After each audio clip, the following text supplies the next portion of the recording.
podcast with Coach Lenora, certified life coach, HR certified professional, international best-selling author, and creator of the Victorious Movement. A members-only community where she coaches her members from stuck to action and from scarcity to abundance in the areas of mindset, goal setting, and monetization online. The Show Me the Shift podcast was created to encourage people to action in the areas of their career, purpose, and how everyday people can generate an income by being an affiliate of other people's products. Here is our host, Coach Lenora. Hello, everybody. Thanks so much for joining the podcast today.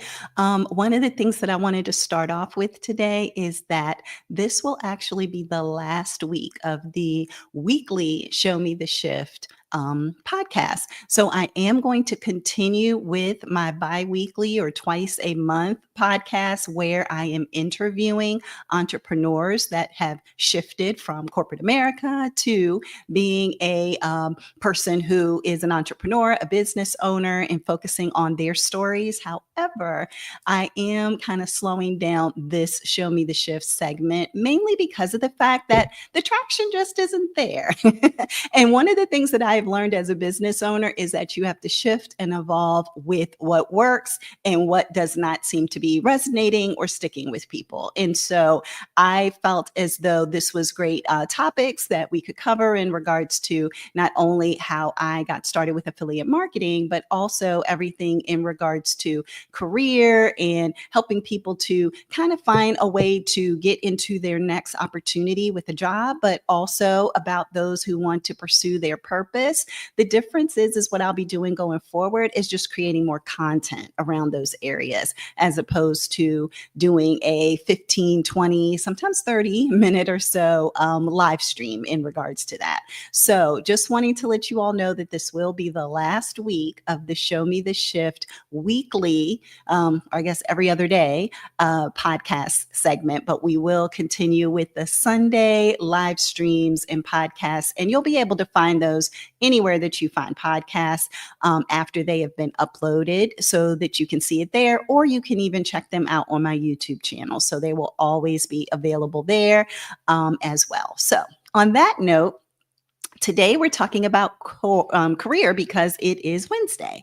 And so what I'm going to do is pull up a presentation that is in my Victorious Movement community that I will cover in regards to just a couple of topics, which will be about how to know the difference between what are some of the required skills on a resume versus the preferred skills and what that means when it comes to applying to roles, but also just some of the things that you should know in general to make sure that, again, as I've mentioned before, that you're not just throwing spaghetti at the wall, applying to 100 jobs, and not really focusing on what their requirements are, what their preferences are, and where you align, but also what are some of the keywords in the job description so that way you can be in alignment with that as well and get past those AI bots that are out there that may just, take you out of the process before you can even begin. And so on that note, I'm going to go directly to my presentation, and I guess I could share it, but I think I'll just go ahead and speak from it today. And so we're talking about the difference between required versus preferred skills. And so when it comes to that, just understanding that, for the most part, required just means that you know these skills, that you have these skills as of day one. They already are things that when you join this company or organization, you will not need to be trained on. You already know them like the back of your hand. And if you have those required skills, that's what the company's expectation will be. And so based on that, at a minimum, if you're applying to a role and they say that there are certain skills that are required, you probably shouldn't apply to the role if you don't have those required skills. They will more than likely be things that will come up in the interview process. And if you aren't able to speak to and answer those required skill questions clearly, then it's kind of wasting the company's time and your time as well. So we want to make sure that you know those things off the bat. So if they say, for example, they are looking for 5 years of experience in analyzing data, and you only have 2 years of experience, then I would say that's not going to be a role that you should apply to. The likelihood that they would take a chance on somebody who doesn't have the level of knowledge and skills that they're looking for is probably going to be slim, because of the fact that they have so many people in the applicant pool now who would be able to match that level of skill set.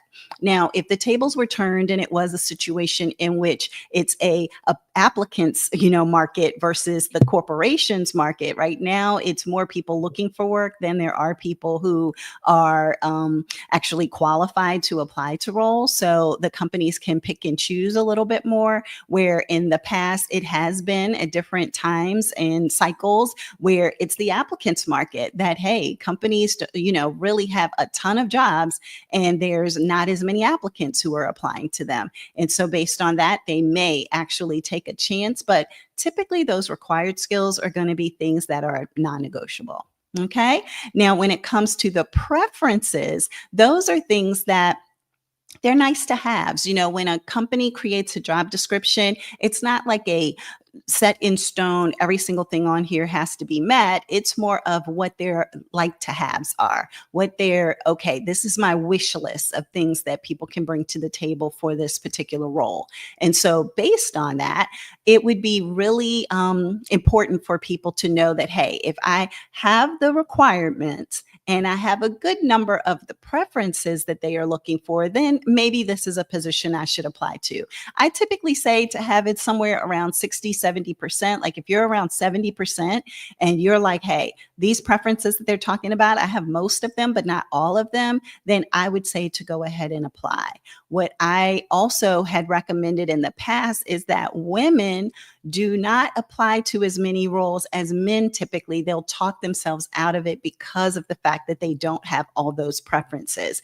They'll have the requirements, they'll feel confident about that, but they won't necessarily apply if they don't have a number of the preferences that are there. So just keep this rule in mind, especially if you're a female, not to count yourself out or discount the skills and qualities that you can bring to the table. Just know that, hey, if I have most of these preferences, these things that are nice to have, softer skills, that they are mentioning and talking about, then I would go ahead and absolutely apply. It could be about certifications, for example, licenses that somebody should have.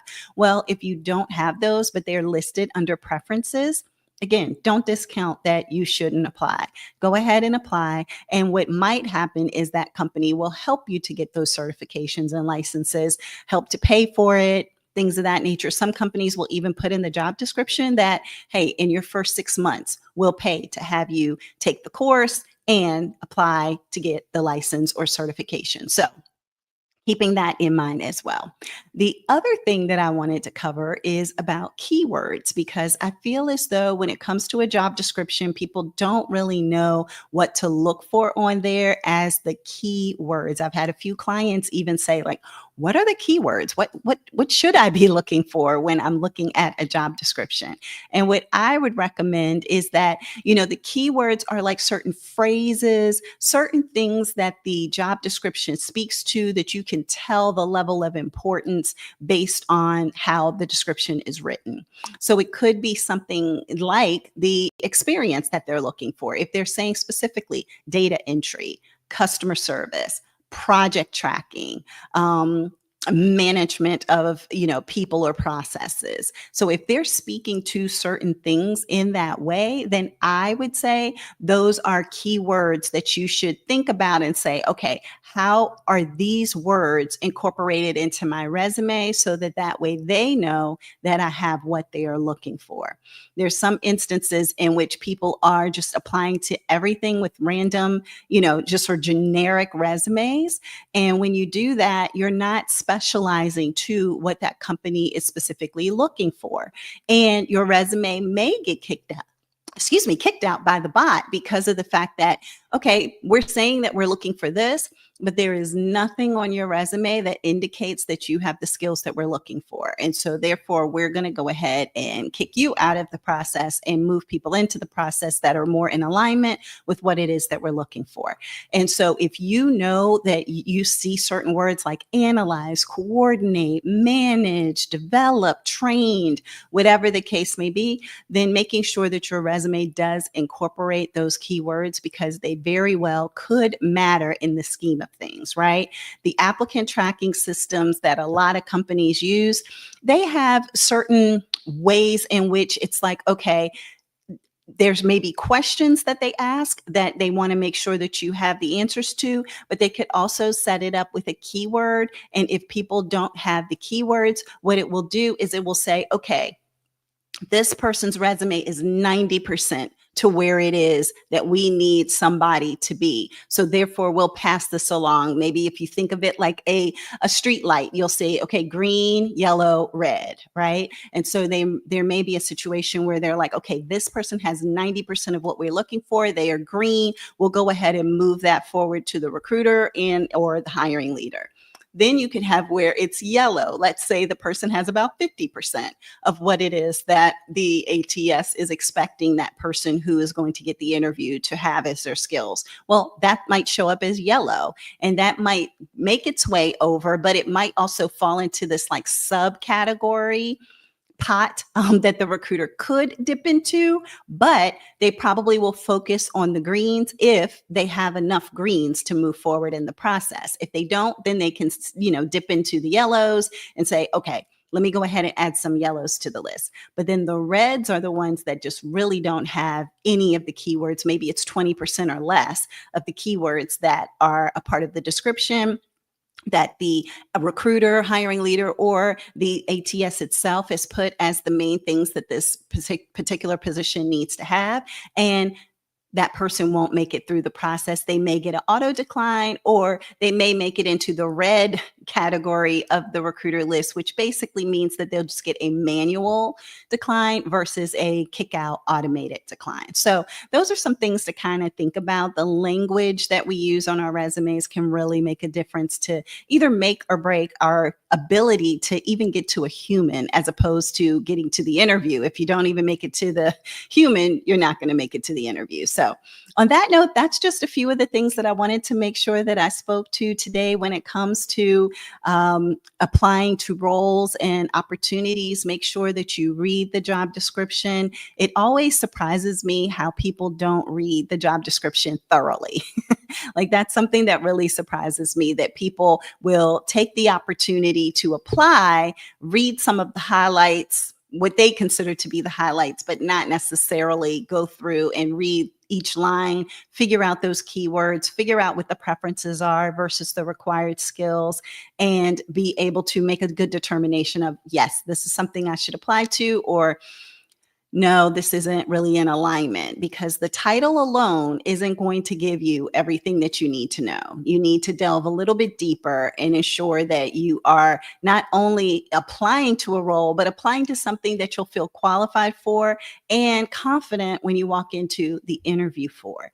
And the last tip that I will share is just ensuring that you are also printing out the job description as well. A lot of times people apply to 5, 10, 15 jobs or more in any given week or time frame. And by the time the company reaches out to you to let you know that, hey, we'd like to move forward with either a telephone interview or a web interview or a face-to-face interview, you may not remember exactly which job that was that you applied to. You may not remember what the specific skills were that they were looking for that particular title. And so if you print out the job descriptions prior to applying, and when you know that you're going to apply to that job, just print it out. And then that way you'll have that on hand. And when they call you back or reference what they want to talk to you about, you'll have it right there available and able to use as kind of your guide to prepare for the interview. Again, it surprises me how many people don't utilize that and take advantage of the fact that they're kind of giving you the cheat sheet for what it is that they want you to do in that role, and you're not printing it off to use that to your advantage. So on that note, That's everything that I wanted to share today in regards to our career corner and talking through not only how to know about requirements and preferences, but also how to utilize keywords when it comes to your resume. And so, on that note, what I'm going to do is still come back on Friday. So, we'll be here Friday talking about purpose. And so, we will delve into that topic in a little bit more detail as well. And then that will be the last episode of the Monday, Wednesday, Friday Show Me the Shift podcast. We will be back on Sundays twice a month to do the interview podcast. So that is not going away. So I don't want people to think that that part is going away, because it's not. But just wanting to let you know that things are shifting a little bit. And that's, again, just mainly because of the fact that it's just not as much traction for this as I anticipated. And so, again, as a business owner, you have to shift and move, because if you don't shift, as the name of this podcast is, you can be left behind. So on that note, I hope everybody has an amazing day. Take care of yourself. Take care of each other. For the Victorious Movement, it is my online coaching community where I help people in the areas of mindset, intention and goal set, discovering their purpose, and so much more. So if you would like to join the Victorious Movement, scan that QR code and we'll see you inside. Take care, everybody.